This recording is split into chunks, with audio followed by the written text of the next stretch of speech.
उससे रिलेशनशिप बढ़िया हो जाएगी। क्या वो लोग जो स्पिरिचुअल होते हैं उनकी रिलेशनशिप बहुत बढ़िया हो जाती है, और जो भी लोग नॉन स्पिरिचुअल है उन सबकी रिलेशनशिप खराब है? ऐसी है दुनिया। अरे रिलेशनशिप को बढ़िया करना है तो उसके अपने कुछ बेसिक फंडे हैं। सामने वाले की रिस्पेक्ट करो, उसको समझो। ये सबका स्पिरिचुअलिटी से क्या कनेक्शन है? जैसे करियर में आगे बढ़ने का स्पिरिचुअलिटी से क्या कनेक्शन है? बट ऐसे ऐसे लोग हैं उन्होंने इसको भी जोड़ दिया ला करके स्पिरिचुअलिटी से। ध्यान करो, उसके बाद में बहुत पैसा आ जाएगा, बिजनेस में बहुत तरक्की होगी। बिजनेस में तरक्की होती है स्पिरिचुअलिटी से? अच्छा जी, ऐसा कब से होने लग गया? समझ आ रही है मेरी बात या नहीं आ रही है?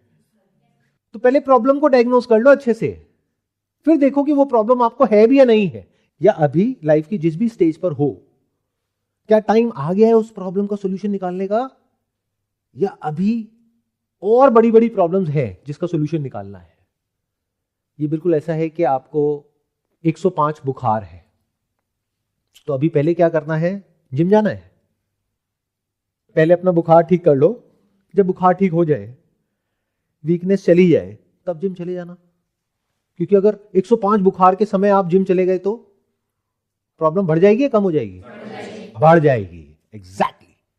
तो spirituality is like a gym, it is not a hospital, it's like a mental gym, psychological gym. यहां पर एक ऐसा माइंड चाहिए जो चीजों को समझ सके, जिसका इंटरेस्ट हो इन सब चीजों में। तो कुछ ऐसी फंडामेंटल प्रॉब्लम्स हैं जो हर इंसान की लाइफ में है, लेकिन उन प्रॉब्लम्स के बारे में सोचने का हमारे पास में टाइम ही नहीं है, क्योंकि वो प्रॉब्लम इंपॉर्टेंट तो है लेकिन अर्जेंट नहीं है। अच्छा, इंपॉर्टेंट और अर्जेंट में से ज्यादा जरूरी क्या होता है? मतलब इंपॉर्टेंट काम और अर्जेंट काम। अर्जेंट काम मतलब क्या? 105 बुखार है, डॉक्टर के पास में जाओ, अर्जेंट है, इमरजेंसी है, हॉस्पिटल में जाओ। इंपॉर्टेंट क्या है? डेली वर्कआउट करो, डाइट का ध्यान रखो। तो ज्यादा इंपॉर्टेंट क्या है? अगर हम डेली हेल्थ पे काम करते हैं, अपनी फिटनेस पे काम करते हैं, तो हमें मतलब बुखार होने के चांसेस कम रहेंगे और मतलब तबीयत खराब होने की चांसेस, तो अर्जेंसी कम पड़ेगी सर हमारा वो इंपॉर्टेंट अगर। Excellent point. मतलब इन दोनों में से ज्यादा इंपॉर्टेंट एक्चुअल में इंपॉर्टेंट है, लेकिन इंपॉर्टेंट काम करने का हमारे पास में टाइम ही नहीं है, क्योंकि अर्जेंट काम इतने सारे हैं कि वो हमारा सारा ध्यान अपनी तरफ खींच लेता है। लाइफ में इतनी प्रॉब्लम्स है कि हमारे पास में टाइम ही नहीं है जो एक्चुअल में सबसे इंपॉर्टेंट प्रॉब्लम है उसके बारे में सोचने का भी। जैसे एक है fear of not becoming successful in life.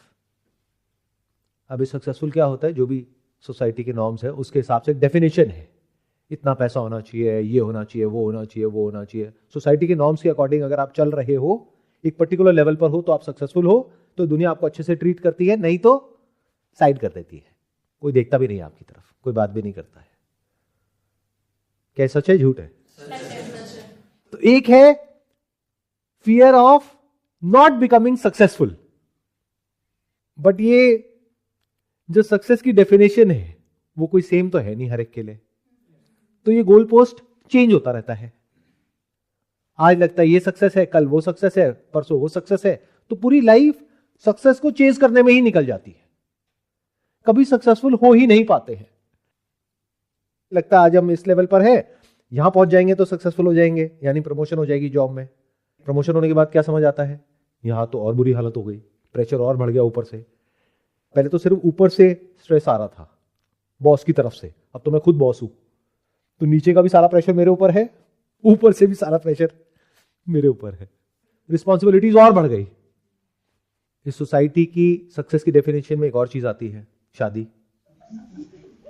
अगर टाइम पे, वो टाइम जो कि आपके घर वाले डिसाइड करते हैं कि वो सही टाइम क्या होता है शादी करने का, उस सही टाइम पे अगर आपकी शादी हो जाए तो आप सक्सेसफुल हो। नहीं हो तो लोग किस नजर से देखते हैं? हाय हाय बेचारा बेचारी, अब इससे कौन शादी करेगा, अब कौन करेगी। ऐसा होता ही नहीं होता है दुनिया में। yes. तो आप फेलियर हो। बट अभी तक आपको एक्चुअल में तो पता ही नहीं है कि शादी क्या होती है, क्योंकि आपकी हुई नहीं है। तो ऐसा लगता है कि उस वक्त अर्जेंट प्रॉब्लम क्या है? शादी, क्योंकि घर वाले, रिलेटिव्स और आपके भी दिमाग में बहुत ज्यादा प्रेशर है, शादी शादी शादी। तो ऐसा लगता है शादी हो गई तो सारी प्रॉब्लम सॉल्व हो जाएगी। और शादी होने के बाद क्या होता है? 1000 नई प्रॉब्लम शुरू हो जाती है। शादी को 2 साल हो गया, बच्चा क्यों नहीं हो रहा, मुंह मीठा कब कराओगे, वो एक नया प्रेशर शुरू हो गया है। बच्चा हो गया तो क्या सारी प्रॉब्लम सॉल्व हो जाती है, या और 1000 नई प्रॉब्लम शुरू हो जाती है? ये किस घटिया स्कूल में एडमिशन करा दिया अपने बच्चे का? ये कोई स्कूल है? बढ़िया स्कूल में कराने के पैसे नहीं है। समझ लो क्या हो रहा है। और अभी तक तो आपके नखरे सहने के लिए आपके माँ बाप थे शादी से पहले, जो मर्जी कर दो, कोई फर्क नहीं पड़ता है, क्योंकि आपके अपने रियल माँ बाप हैं। वह आपके रियल हैं, इन लॉज। अरे बेटी, तू तो मेरे लिए मेरी बेटी से भी बढ़ करके है। ये कहा जाता है जब आप उस घर में जाते हो पहले दिन। कुछ दिन बाद आपको समझ आता है कि अपनी बेटी होती है, और बाहर से जो बेटी आती है वो अलग होती है। तो रियलिटी में और इमेजिनेशन